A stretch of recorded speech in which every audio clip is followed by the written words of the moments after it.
All right, hello, DJ Crypto here. I wanted to bring you some information that I learned. I started out with cryptocurrencies by looking into mining. Now, you may have heard of cryptocurrency mining. You can invest in cryptocurrencies and be involved in everything that my previous videos have talked about without mining, but I thought it would be helpful for some of you to understand how mining works and how that plays a role in the cryptocurrency market. So I've got some miners that I run that I've been running for about 3 to 4 months now, and so I've got a little bit of experience, and I wanted to share that with you so that you could jump in mining if you'd like. I'm going to do a series of videos here that will explain exactly what I did, and then you can analyze to see if is it profitable for me right now, is it something I want to get into, or this is just good information to have. So excellent, let's get started. All right, so first of all, we're going to be talking about how cryptocurrency mining works. So first of all, we've got here blockchains of transactions, or blocks of transactions. So as transactions, say you're sending or receiving Ethereum, that transaction happens. What happens is all these transactions are put into a block. And then that block is taken, and there is an algorithm or a challenging math problem that all of these miners look at solving to solve the block, which once they find once they solve this block, it gets added on to what's called the blockchain, and it's linked to other blocks of transactions. That's where the word blockchain comes from, and this block of information is then stuck onto this blockchain, and then that's verified or validated by all of the individuals who are that have the node downloaded on their machine, and they're verifying the node. That's what allows these transactions or these blockchains to operate so efficiently, is that they're being processed by lots and lots of people who are mining. So what happens next is you have an algorithm that, so say we're working with Ethereum, we're mining Ethereum, and what that means is you've got this block that in order to actually solve the block and attach it to the blockchain, you have to solve the algorithm. There's like I said, a challenging math problem or a puzzle that all of these miners, you have a computer, and you take this computer and it is using all of its processing power to look at this block and say, what's the answer to that problem? And the problem has one specific answer. And the computer runs and solves and presents different answers to this algorithm. The algorithm says yes or no. Now, what happens is all of these processing units, or all these computers, are looking for the same answer. And so they're processing and spitting out all these different answers saying, is this right, is this right, is this right? And the algorithm is saying no to most of them until someone appropriately solves the algorithm. Now, what happens next is if you solve that algorithm, if you find the correct solution to this puzzle or problem, you're awarded coins for that job well done, for the work you did. And in this example, Ethereum is the coin. You'd be presented with a certain number of Ethereum coins. So that miner is sent Ethereum to their wallet that's attached to the miner, and then they also broadcast the block that was just solved across the network for validation. So that miner broadcasts the block of transactions for validation in the node. Once a new block is once this block is solved, once the algorithm is solved, a new block is presented to the miners, and the same process is repeated. And so these new blocks of transactions get added on, and these miners solve this algorithm to determine who is going to essentially win and be awarded Ethereum for the work that was done. And so once a new block is presented to the network about once every 12 to 15 seconds. And so what that means is that every 12 to 15 seconds, a block is solved and someone is awarded Ethereum. And the algorithm automatically adjusts its difficulty or how long it will take to solve that new block based on the number of people that are trying to, or number of processors that are trying to solve this algorithm. There's what's called a hash rate. So every processor will process at a certain hash rate. And so it's presenting a certain number of hashes or answers or solutions for this algorithm. And if that number gets really, really high, like if there's more and more people mining, you'd think that you'd solve more and more blocks quicker. Well, the algorithm's built to maintain stability so that the more people that hash, or the more people that work on solving these algorithms, the more difficult it becomes to solve. So the more people there are, the less likelihood you have of solving it, but also the less likelihood you have of solving it and receiving the Ethereum. And so that's kind of how it's worked with Bitcoin and Ethereum. Is when is it profitable to mine this? If you get in on it. If you get in on it early on, it's very, very profitable because you can make a lot. But then as the price goes up, it can kind of balance out the difficulty that's increasing. And you just have to determine, is it a profitable thing for you?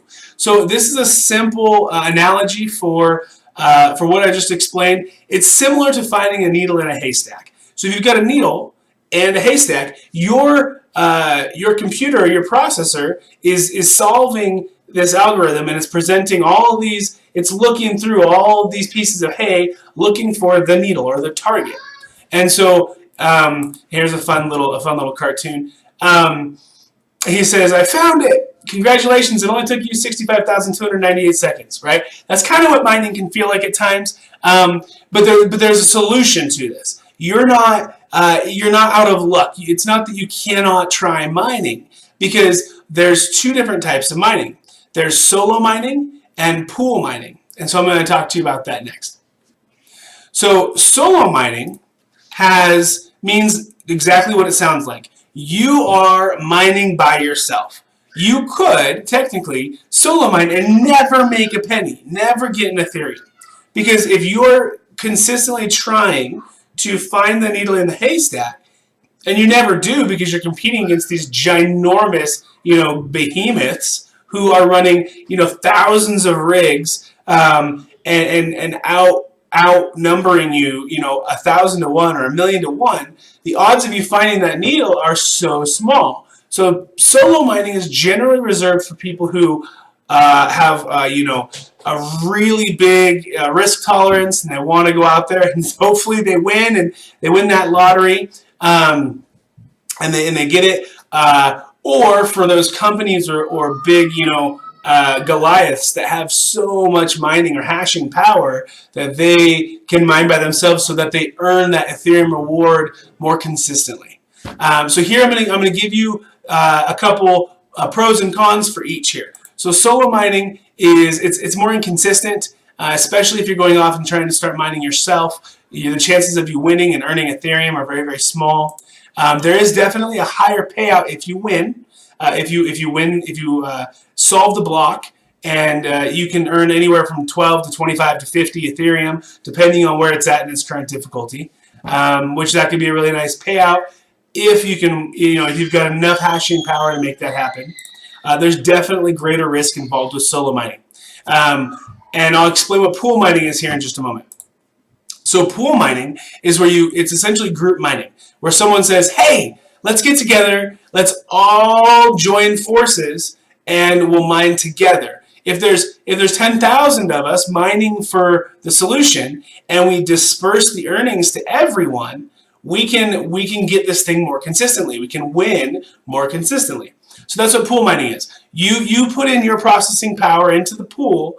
The pool says, hey, we're going to pay out X to everyone who processes, because as you contribute, even if you don't win, even if you never win with one of your processors, because you were assisting and helping, we're going to reward you the same amount that the person who does win, gets. Some pools do have different rules, and so pools are way more consistent. You can get far more reliable results from a pool. All pools do vary, though. They all have different rules, like how many fees do we charge? What's the high, percentage of those fees?